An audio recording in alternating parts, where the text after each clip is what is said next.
Hey gang, it's Corey with YARC West and welcome back to the channel. This is going to be part 2 of the simple upgrades to the Redcat Ascent18. And just like the last video, these upgrades are designed for people who want to upgrade but don't know where to start, or for people who want to upgrade but aren't sure on how to actually do it. If you want to check out part 1, I'll throw it up in the corner there. The only thing that I've done different from that video was I added these Injora Hyrax clones in metal beadlocks, and they have Injora Silicone foams inside instead of the regular foams that come with it.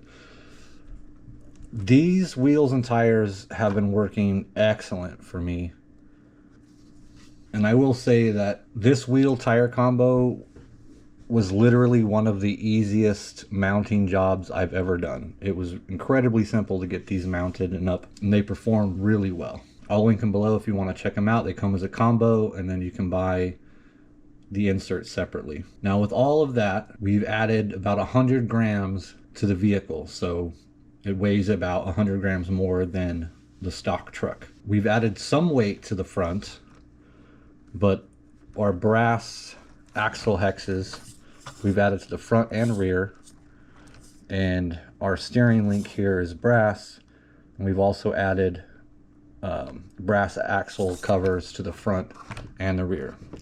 So some weight is up front. We've tried to spread it out evenly, but generally the idea is to have more weight up front. You want that 60-40 split of front rear. So what we're going to be adding today is the brass outer covers for the portal axles, only for the front. Now these are from Redcat. Injora makes them as well. If you order from Redcat, you get them pretty quickly. I'm not sure what the weight is on Injora. I'll link them below, and you could price shop if this is something you're interested in doing. This upgrade takes about 5 to 10 minutes. So I'll show you how it's done. It's really simple. The first thing we want to do is remove the tire, the axle hex, and the axle pin. We'll set those off to the side.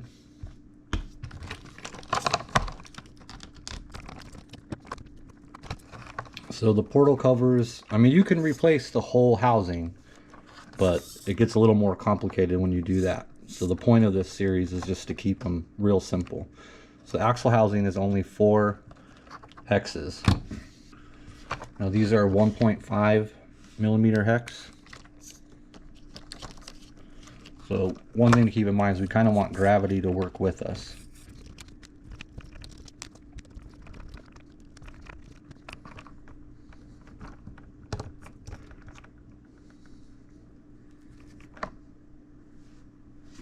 So you'll see in here we have a bearing.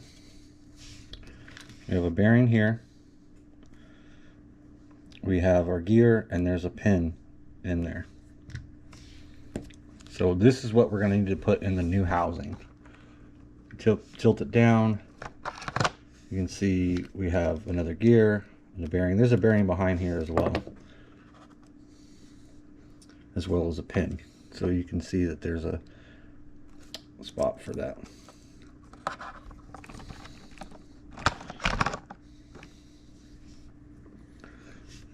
So now what we need to do is transfer these over.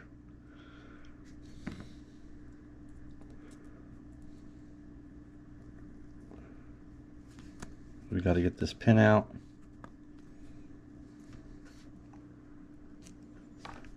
Set that off to the side.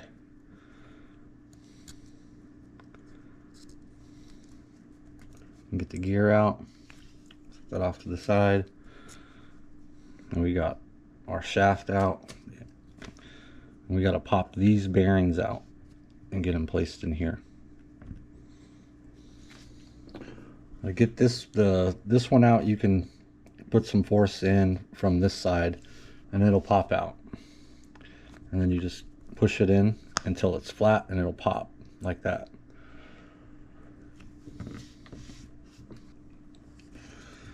Now these ones are a little more challenging to get out. They're stuck in there really tight, and there's no way to put pressure from that side. But if you set it flat down, bang on it a little bit, and if you have a precision tool set, you can actually get in there and scrape it out and pop it out. The same thing applies. We just want to get this back in there until you'll hear it pop. Now,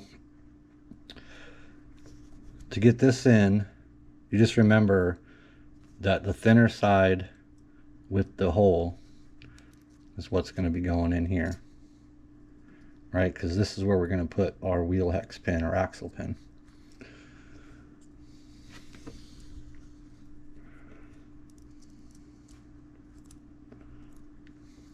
Remember that the side for the pin faces out, and it's going to go through there.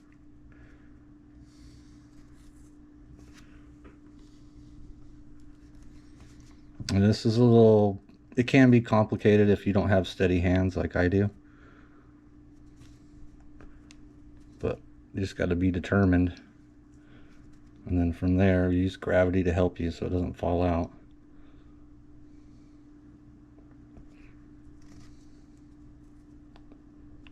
Get it lined up.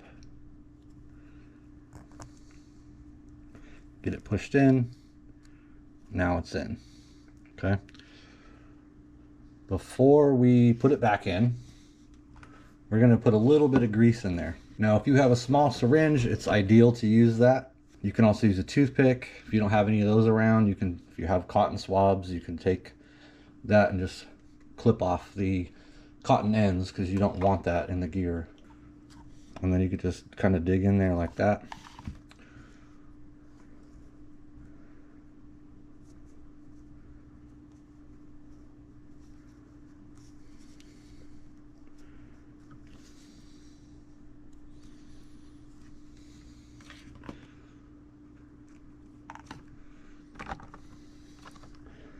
Add some grease to the bearing there.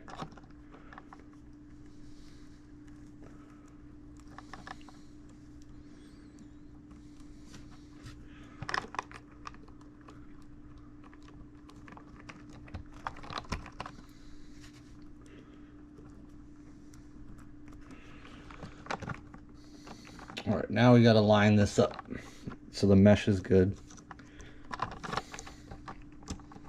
Here we go. Just fit right in, perfect. Get these screwed back in.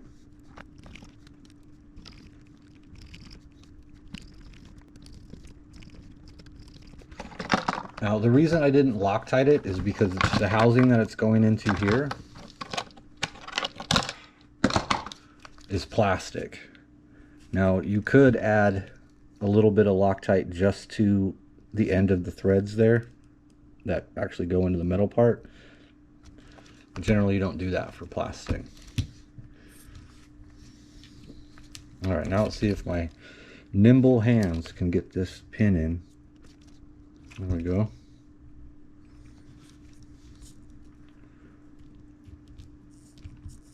There we go.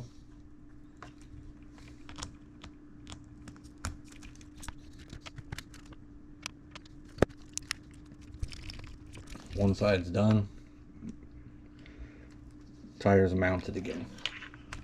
So now you just repeat the step for that side, which I'm not going to put in this video. It's exactly the same. Just pay attention to how the gears come out or stay in, because sometimes they'll all stay in. Sometimes one of them will pop out. Sometimes two of them will pop out. So just, you know, pay attention. That's why I say use gravity to help you, because it usually will help keep the top gear here inside. All right, I'm gonna finish these up and I'll be right back. All right, so this one's installed. So what we've done is we added about 40 grams to the front, 10 grams on each side. Generally, people say that you want the weight on the axle and not the wheel, not the one that the shaft that's actually spinning the wheel, because more weight on the actual wheel itself increases rotating mass.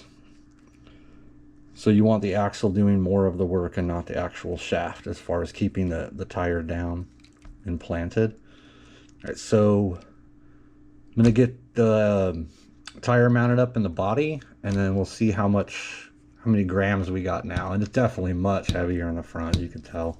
So even before adding the weight to this front, I will say with the wheel tire update and the other weight updates, this is probably one of my favorite mini crawlers, with everything else being stock. It runs so smooth, it stays planted, it feels really good to drive. So now that we've added the weight to the front, we are now at 584 grams. We made sure that we've added more weight to the front as opposed to the rear, and this thing still is a beast stock. Any more weight, we'd probably need to upgrade the motor, go brushless, which would not be a simple upgrade, but it's not something I wouldn't do. I just wouldn't count it as simple because it gets a little more complicated if you've never done it before. The only thing else is I'm possibly going to replace the body. I found something that looks pretty cool. I just need to paint it, so stay tuned. If you found anything even remotely helpful in this video, drop a like. You could subscribe if you'd like. It helps the algorithm. It helps other people with the Ascent 18 who want to do simple upgrades find the video. And if you watch to the end, I appreciate it. Have a good one.